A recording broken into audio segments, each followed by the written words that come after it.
nakukurikiye urugo mbere uburyo wari ufite umugabo ufite urugo rwiza wenda reka ndase ku intego singiye ku ruhande hanyuma mu by'ukuri rwa rugo rwiza kandi buriye n'Imana izagira igiye gukorere n'ibindi witekane ugena byose mu by'ukuri wari umeze neza ufite urugo rwiza abana bameze neza nyuma yaho ndeba ukuntu waje urugo rwaje gusenyuka bibaho nta n'uwabise kundi biriya ni ibintu bibaho ariko mbonaho naho ugera ucuruza utembera n'agataro numva birambabaje cyane numva ngize emotion ariko uwagerageza ngashaka nk'ukwezi kumwe gusa urumva nanjye natangiye mvuga ngo gufasha mutumye muvuga ngo mvuge ariko nacyo nubwo kwaba ukwezi kumwe no kugufasha nabindi yego y'ukwezi kumwe gusa akagerageza yego naho zahagarare nyine baserere bahangane natangiye oya jewe ntago ibyo nyose ijya mbitindaho kubera ko naza atabanje kumenya ukuri ibyo ni bye biramureba kandi we bitewe n'amafuti n'akora byose ashobora kugira ibyo atekereza bahaye ikaze bakunzi bacu mwese mudukurikiye ni kuri Keza TV show musanzwe nongeye kubasuhuza kandi mbifuza gukomeza kugira ibihe byiza mwese tubana umunsi ku wundi reka nizere ko mumeze neza mwese abo muri ari abari mu Rwanda ndetse n'abari hanze y'igihugu mwese ndabasuhuje ndabashimira ku bitekerezo mugenda mutanga muri comment ndetse n'inama mugenda mwandika hari benshi mugira inama zikabafasha mu buzima bwabo bwa buri munsi ndetse n'abandi mufasha mu buryo bw'ubushobozi mukabahindurira ubuzima nabo bakabasha kwiteza imbere cyangwa se n'ikindi kintu cyose bakigezaho ndi kumwe na Mama Shafi na Auguste birangomurika ko bushize twaganiriye nawe atubwira icyifuzo cye ndetse n'impamvu yifuza guhura na Mama Shafi rero wa munsi wageze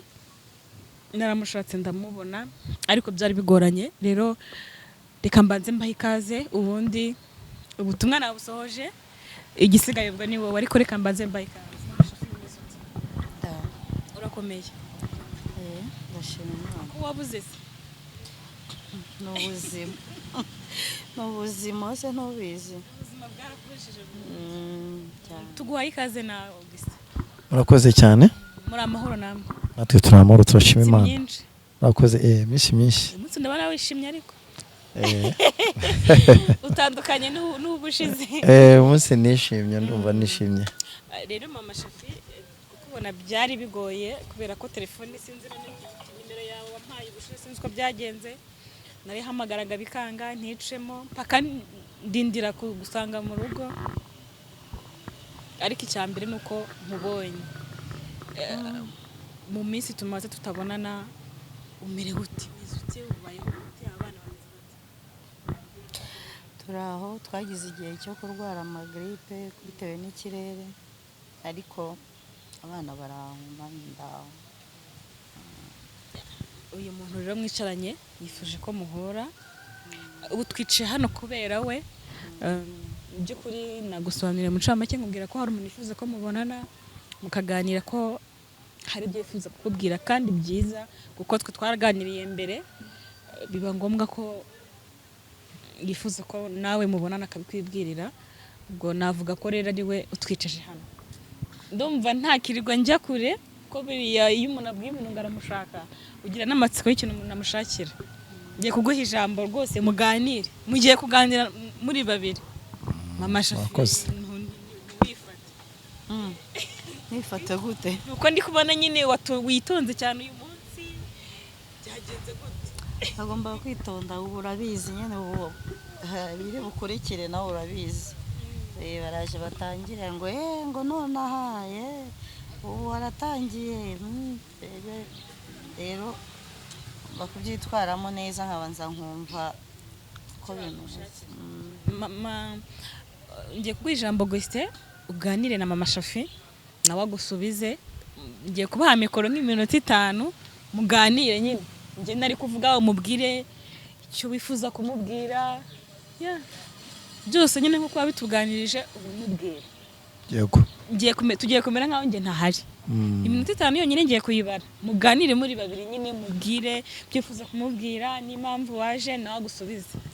wabivuze se ko musa nkaho ndabizi ariko murakoze cyane mama Shafi koko nabona ko nabwo bwa mbere mubonye amaso ku maso ubundi nabibonye mu kiganiro nagiye mbona ubuzima bwe yagiye abamo kugera naho ubundi uko bwagiye bugenda buhinduka ko navuga. Mama Shafi uraho neza? Ndaho. Banyita Kagabo Augustin. Nakurikiranye ibiganiro ubuzima wabayemo n'ubuzima bw'isi na birenze nta byinshi ndi bukubaze cyangwa se wenda nawe uri bumbwire ariko biriya bibaho. Nakukurikiye urugo mbere uburyo wari ufite umugabo ufite urugo rwiza wenda reka ndase ku intego singiye ku ruhande hanyuma mu by'ukuri rwa rugo rwiza kandi buriye n'Imana izagira igiye gukorere n'ibindi witekane ugena byose. Mu by'ukuri wari umeze neza ufite urugo rwiza abana bameze neza nyuma yaho ndeba ukuntu waje urugo rwaje gusenyuka bibaho nta n'uwabise kundi biriya ni ibintu bibaho ariko mbonaho naho ugera ucuruza utembera n'agataro numva birambabaje cyane numva ngize emotion yo kuba hari abana bibaho ugomba kurwanya yego ufite abana numva ngize tushe ku mutima wanjye nagira ngo uburyo wowe uburyo wenda ubyakiriye kubiho mbikubwiye muri duke mfite nta byinshi nta bukire bwinshi mfite naryo ko na gakeya kuna nabajije uyu bandimwe umubyeyi arambwira ngo yazaduhuza so uyu munsi rero nishimiye guhorana nawe nishimiye kukubona. njye namubajije yanga kumbwira ndavuga ibyaye byose ndaza kumenya amakuru kubera ko arabizi akenshi ari igihe usanga abantu batangira kwikorera umuntu bagatangira ngo ngo aka kanya aribagiwe watangiye gusubira mu zindi gahunda z'abagabo bivuge ko nawe ntabwo ashobotse abizi amagambo y'abantu ntajya abura arambwira ngo hoya ngo ntabwo ari ibyo umuvandimwe nyine ushaka kugufasha nta kindi ndavuga byaba byiza mubonye nkumva nkamenya gahunda uko imeze kubera ko nta muntu wanga gufasha nta kindi kihishe inyuma ariko ntawe ubyanga pe byose ubuzima umuntu aba arimo na gahunda zo gufasha abantu ntabwo ibyo byabura. Yego urakoze cyane nawe yarabimbajije nawe ngiye nawe kubimbaza ni byiza kuko nanjye nkunda ukuri ndo munyakuri mba honete ntabwo mba nshaka guca ku ruhande nibyo ko kwibonye umuntu igitsina gabo cyangwa se azagana umubyeyi cyangwa umudamu cyane n'ibibazo wahuye nabyo hari igihe akenshi mudufata cyangwa se mudutekerereza cyangwa se abakurikirana kutureba abakurikirana kutureba so ugasanga badushyize mu yindi kategori mu yindi ntabwo ari uko rero njyewe nta kindi usibye kubona ubuzima wabayemo ko nyuma bwaje kugenda so uburyo umuntu yareba icyo yagufasha muri duke mfite nta byinshi mfite nanjye sorry ariko n'utwo dukeya nabona nagufashisha dukeya nkaba nadutanga nta bindi nta kindi cyinshi inyuma sorry.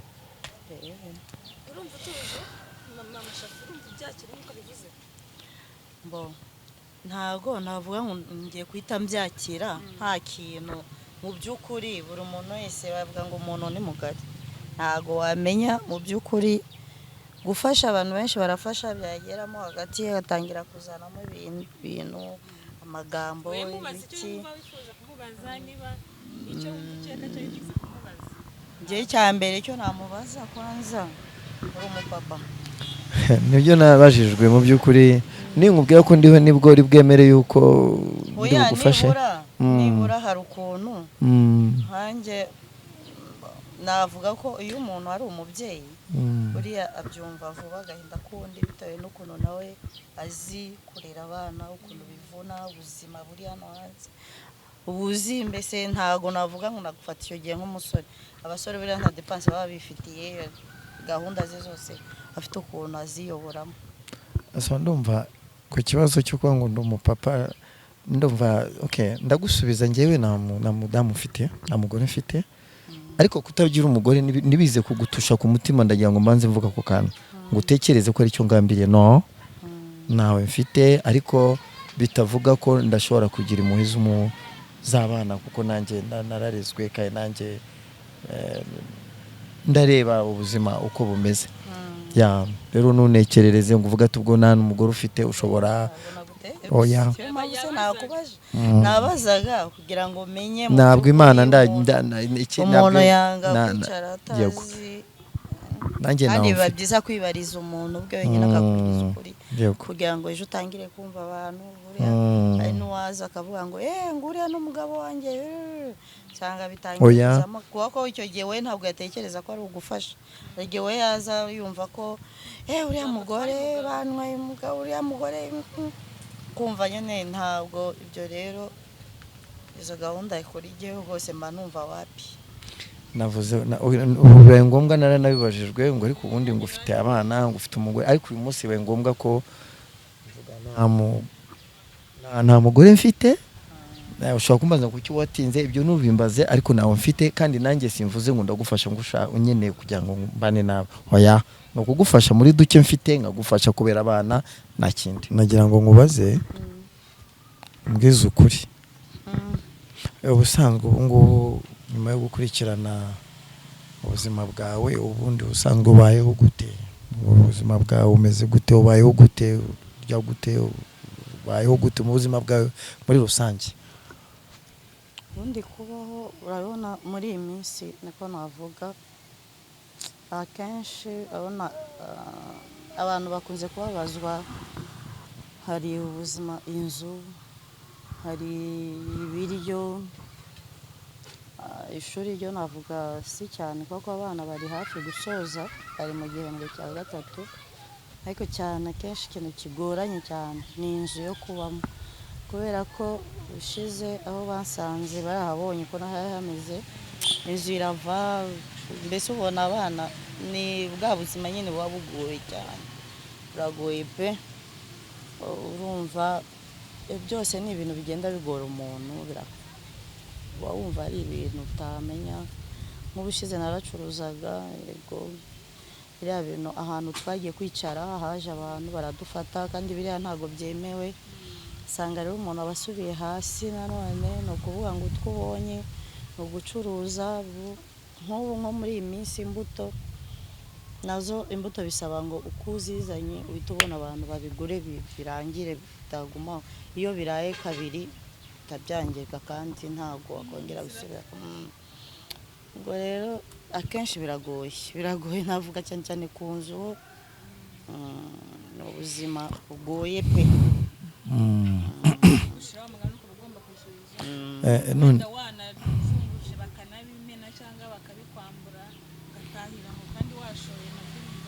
yego none se inzu noneho uyishyura ngahe buri kwezi iyo turimo ubu ngubu yayindi keza arahazi yarahadusanze dushaga 25 ariko ubwo urumva 25 nyirayo yavugaga ngo azonga muri uku kwezi bashaka kuzuriza ngo amazu yarabuze se yanzu nabonye koko y'ibyondo ngo yarabuze baraza kuriza kandi mu by'ukuri nta n'ikindi kintu yigeze akoramo urebye nta kintu na kimwe urebye ahanini akenshi ni ukubera inzu urumva abantu bashaka kubyumva bakumva ngo nyine kuko nabonye umfasha ngiye guprofita oya ntabwo ari uguprofita nuko nibwo buzima ubizi neza arabizi kandi uwabashije kubibona yabibonye ntabwo mvuze ngo ngiye gushiraho nashaka kuyuriza nta n'ikintu yahinduye inzu ni ibyondo inzira va kandi ubwo aruriza gutyo arashaka amezi 2 nubwo utayafite nta kundi kuburana amezi 2 n'iriya nzu koko ntago waburana nawe niwe nyirizo niwe yazi arakubwira ngo azimvune yawe ntago wari uhari ari kuyikora urumva ntago ajya kuburana nawe nubwo buzima navuga kenshi iyo umuntu afite abana bamenyereye kubaho neza umva bakeneye kurya Kurya, abana bufite bakeneye nibyo birumvikana mu by'ukuri ntabwo byoroshye no kwihangana ariko niyo mpamvu natangiye ndashaka kuganira nawe kugira ndebe niba ari duke mfite nanjye nagufasha naheraho ariko noneho se mu gutangira gucuruza utwo wacuruzaga muri make igishoro cyawe watangiraga kurangaye muri uko kuzunguza agataro nubwo katemewe nikemerwa ariko ntabwo kemewe ariko hari ibintu imbuto zo nabonye ntabwo ziba zigoranye cyane nka biriya by'agataro kubera ko byo iyo ufite amafaranga uzinduka nk'abandi ukarangura ugacuruza nk'ubu hari ahantu hano muri izi karitsiye hari ahantu twari dufite twakoreraga nyine iyo umubonye izo mbuto ariko nanone bafite ukuntu murabizi ahantu ho gucururiza na nyiri inzu nawe ahantu mwicaye yaza agashaka kubabwira ngo ibi biri guteza umwanda nsanga arimo gutesha abantu umutwe birumvikana washyize ku miryango utwo dufaranga dukeya washoye aho hazamo utuntu twinshi dusaba nyine amafaranga ntabwo bavuga ngo wakoresha aya kubera ko uba uri umubyeyi hari igihe muri icyo gishoro ni nawe ukuramo yo guhahira abana ni nawe ukuramo mbese niho ubuzima bwawe uvuga ngo ni ahangaha nta handi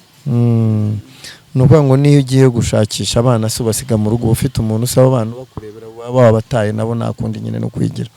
ni ukuvuga ngo iyo bagiye ku ishuri icyo gihe ndiyaranje saa sita nkaza nkabategurira ibyo kurya kubera ko baba bari hafi yo mu rugo bakarya bakongera bagasubira ku ishuri ubwo tongera kubonana nimugoroba batashye gusa waba uri muri ubwo buzima ukajya gushaka ntabwo byoroshye ukajya gushaka umukozi se ubwo wabona ayo kumuha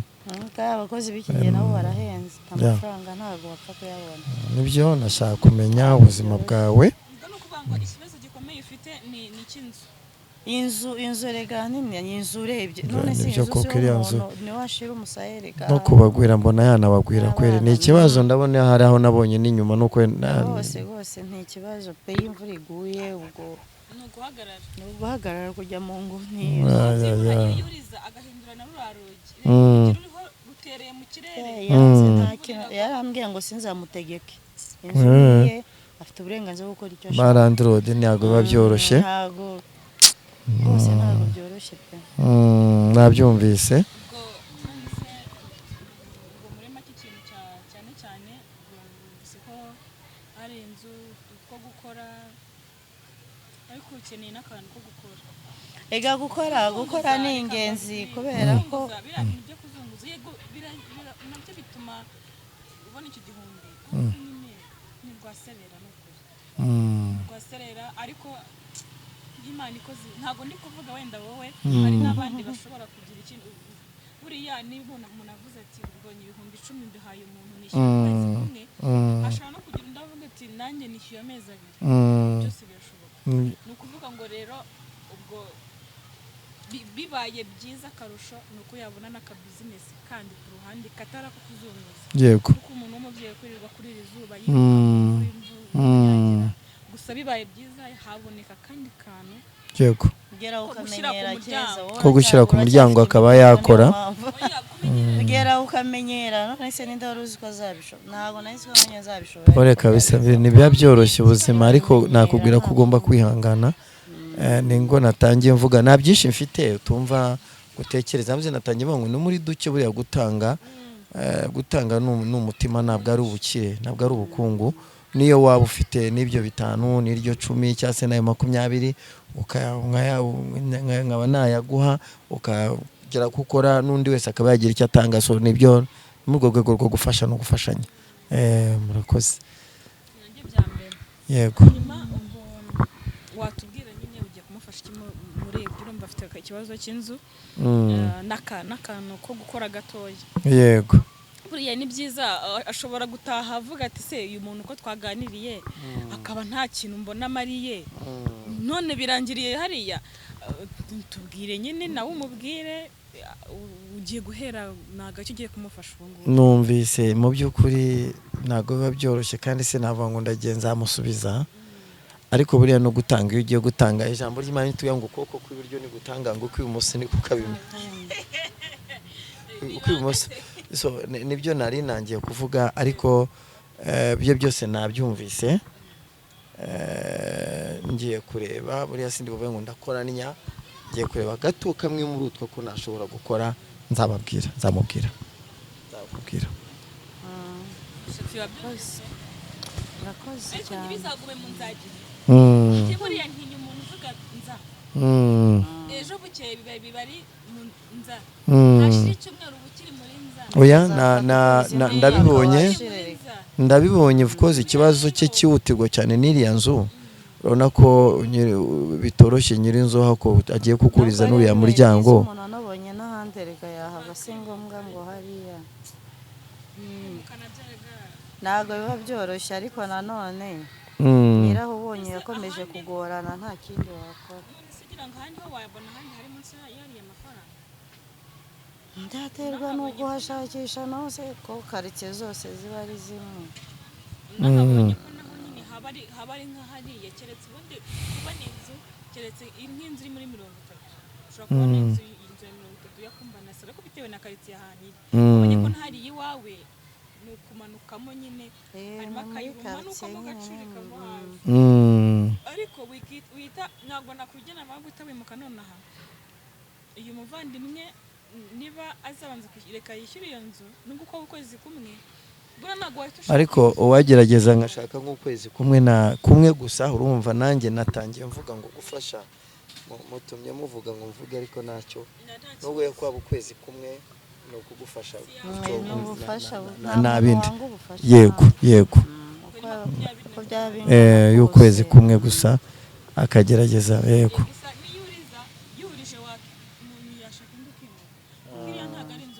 yagombaga kukuriza ko buriya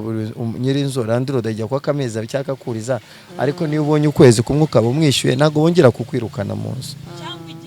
igice niyo cyaba ari igice cy'ukwezi urayamuha bityo igice cy'ukwezi ntacyo yakwemera uriya mugore agira amahane cyane ntabwo ashobora kubifata akubwira ngo hariya ntabwo ari amafaranga kandi akora iriya nzu ye ngo akoresheje amafaranga menshi urumva aragoranye pe ibintu byo kuvuga ngo ajya kumubwira ibintu ibi ntabwo ajya apfa kwemera sinzi igihe uzabikorera ubwo muravugana yego icyambere nuko twishimiye ko hari umusanzu utanze ku buzima bwe yego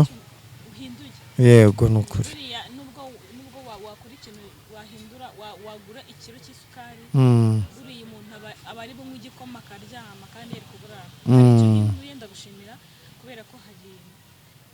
n'abandi bashobora gutera ikirenge mu cyawe ejo bundi tukazongera kubona mu mashafi yambaye ibubu yego yambaye baze yakubiseho yatiro yawe wisize akaruju umeze neza wateze hasi no hejuru ari igihe byose birashoboka ya bwa buzima ubayemo mbere Imana ishobora kugutera iteka ukongera ukabubamo kandi bidaturutse kuri wa mugabo yego ese nk'itekereje mama Bashafi yumukumbura nakubwiye ntuzongere no kuvuga n'iryo zina si ngombwa koko nta kintu twavugana pe uzambabarira ahubwo ntuzongere no kumuvuga ariko oya ujye umuvugisha kuko ni papa w'abana n'ubundi ntabwo kuba yarakoshereje ko nabo yashatse ko numva nabo yarabataye bose yaramfashe iki neza pe ararangiye ntani mureke yigumire mu buzima agafuka k'umuceri ariko uzi ko ushinyagura umufuka w'umuceri se ukohereza mu biki nawe afite ibye afite impinja ziri hariya zishaka nazo amata ntabwo ari byo ntabwo nkeneye no kumenya inkuru ze sinshaka no kumenya amakuru si ngombwa sorry ukwihangana pole kabisa byanjye narabyakiriye nibyo nimba kubaho mu buzima bwanjye amaze guhitamo niba abana bariga neza abana nta kibazo bafite ntabwo bajya bakubaza se ega bari gukura kandi barirebera nabo ubwabo birumvikana niyo bakwirukanye hari ukuntu umugabo atandukana n'umugore umwana yajya abaza mama we papa ari ngo agiye ku kazi yahoraga mu safari n'ubundi bo barabimenyereye ko n'ubundi aba adahari ari mu kazi ubwo bazi ko nyine yaragiye ubwo ari mu kazi cyane rwose ubwo yahuye n'ibindi bibazo akomereza wigira mu kazi ariko iyo umwana amaze igihe atakubona agera aho akamenyera akabyakira yumva ko ari ibyo nyine bisanzwe. ubyakiriye gute rero ubufasha Augustin aguhaye? Byakiriye neza kandi ikintu navuga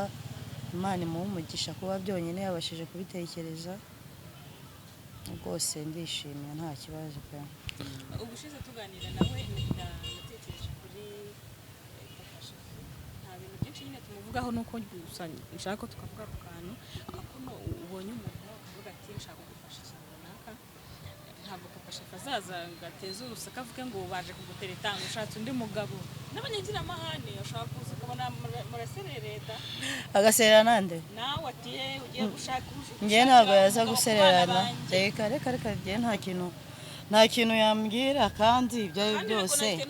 oya naza no guserera wese si umugabo naho azahagarare nyine baserere bahangane natangiye oya njyewe ntabwo ibyo nyose ijya mbitindaho kubera ko naza atabanje kumenya ukuri ibyo ni bye biramureba kandi we bitewe n'amafuti nawe akora byose ashobora kugira ibyo atekereza ariko naza nk'umuntu mukuru afite ikinyabupfura azabanza bazi ariko naza azanye akavuyo rwose namubwira iki. Ikindi kintu kandi ufite n'uburenganzira we ko yabyaye si no kubyara nta sezerano dufitanye nta n'ikintu na kimwe ntacyo ambaza nanjye ntacyo mubaza ubu ngubu ndumva ntago aramutse anabikoze yaba kuba ari ukwiyenza icyo gihe yaba afite ibyo ashaka nawe kandi nawe yibereho neza ntacyo rwose nta stress mukabyara mwatandukanye neza nk'abantu bakuru nta kajagari mwongeye guteza umuntu ariruka ku wundi oya bose mwabiganiwe nk'abantu maze umuntu yaba adafasha abana be akaza kukwiruka inyuma ubwo yaba akubaza iki ntacyo yaba akubaza se ntacyo ariko buriya aramutse azi ko ari ikintu afasha abana byateza akajagari yajyaza ngo abana banjye ndabafasha impamvu nawe ubona atuje ni uko azi ko ntacyo abamariye niyo mpamvu atuje kandi igihe ibyo nta mwanya nzongera kugeraho kumwiruka inyuma namwirutse inyuma bihagije ubu nafashe umwanzuro.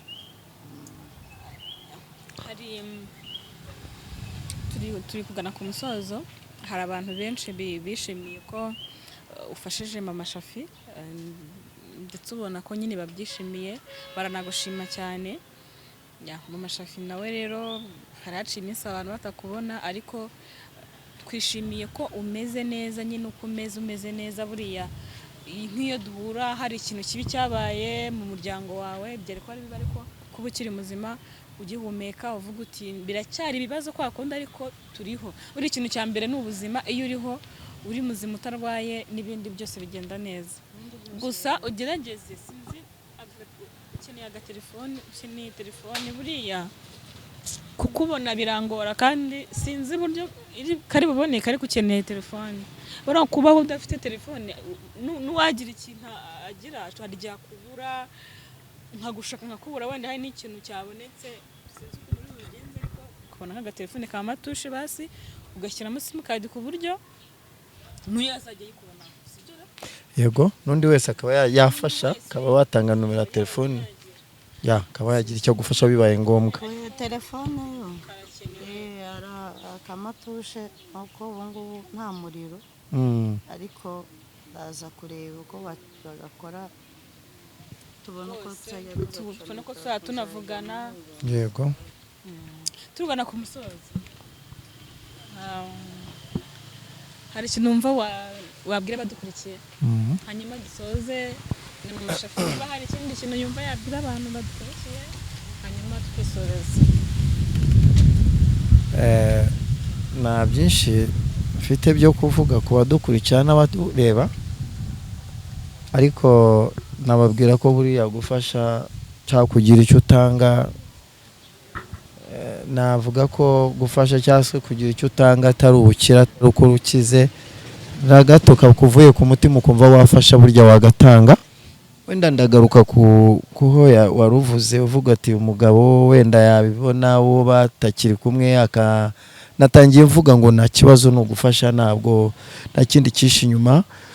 Mama Shafi n'undi wese wagira icyo akora yagikora nanjye gato nk'akambonye nanjye nkakamuha nta kindi kandi abadukurikiye bajye bagira umutima wo kumva bafasha. Murakoze. ikintu ngewe navuga mbere na mbere ntabwo twavuga ko n'ubu ngubu no kuba umuntu ageze aha ngaha we agomba gushimira. Ndashimira n'uwabashije kumfasha na mbere yaho hose, kandi ikindi kuba nari narabuze umuntu afite ibintu byinshi kandi n'ubuzima bwo muri iki gihe ntabwo bworoshye, niyo mpamvu utaherukaga kumbona, ariko ubu ndahari na Shafi ndahari, n'ako gatelefone ndaje ngashake bose bashaka bazajya bambona, kandi nshimire na Keza uhora anshakisha buri gihe buri munsi hagira ngo weyo amaze nk'ukwezi atambona, ahari arahangayika cyane rwose. Nshimire n'abantu bose badukurikirana. kanjye icyo mvugaho nanjye ndagushimiye, ni ukuri bimvuye ku mutima uburyo wamuje n'uyu mubyeyi, kandi nawe ndagushimiye, Imana iguha umugisha. Murakoze n'abadukurikirana, kandi nabo ndabashimiye kuba bakurikiranye iki kiganiro. Murakoze, Imana ibahe umugisha. Reka dusoreze hano, tuzasura mu kiganiro cy'ubutaha.